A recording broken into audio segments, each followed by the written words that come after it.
जल चढ़ाने के पीछे रहस्य क्या है, आज इस विषय पर विचार करते हैं।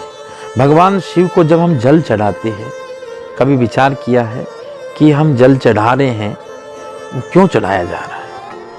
उसके पीछे एक पौराणिक कारण तो ये है बंधुओं कि महादेव उस समय जब समुद्र मंथन होने लगा, उस समय में उनको हलाहल विष पीना पड़ा। उस विष की जो भीषण गर्मी, उस विष की भीषण जो गर्मी है, उसके कारण से भगवान शिव को शीतलता चाहिए थी। शीतलता के कारण से उन पर जलाभिषेक किया गया, उन पर जल चढ़ाया गया।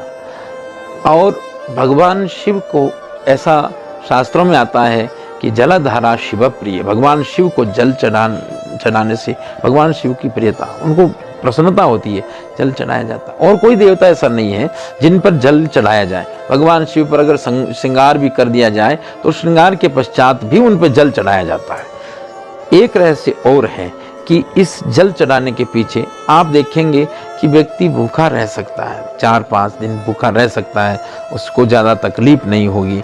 परंतु यदि जल के बिना रहना पड़ जाए तो जल के बिना व्यक्ति जो है एक दिन भी निकाले बड़ी मुश्किल होती है।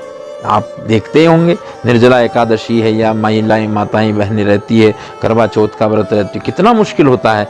एक दिन भी जल पिए बगैर प्राण को बचाना बड़ा कठिन हो जाता है। अर्थ ये है कि जल ही जीवन है, जल ही जीवन है। और जब हम जल चढ़ाते हैं महादेव पर, विचार करना, हे महादेव मैं जल नहीं चढ़ा रहा हूँ, ये मैं आपके ऊपर अपना जीवन ही मैं अर्पित कर रहा हूँ, मेरा जीवन ही आपके चरणों में समर्पित है, आप उसको स्वीकार करें। और जब हम जल चढ़ा दिया, अर्थ अपने जीवन को अर्पित कर दिया। और जिस जीवन का जीवन पति अगर भगवान महादेव है, फिर उस जीवन का तो कल्याण ही होना है, उसका उद्धार ही होना है।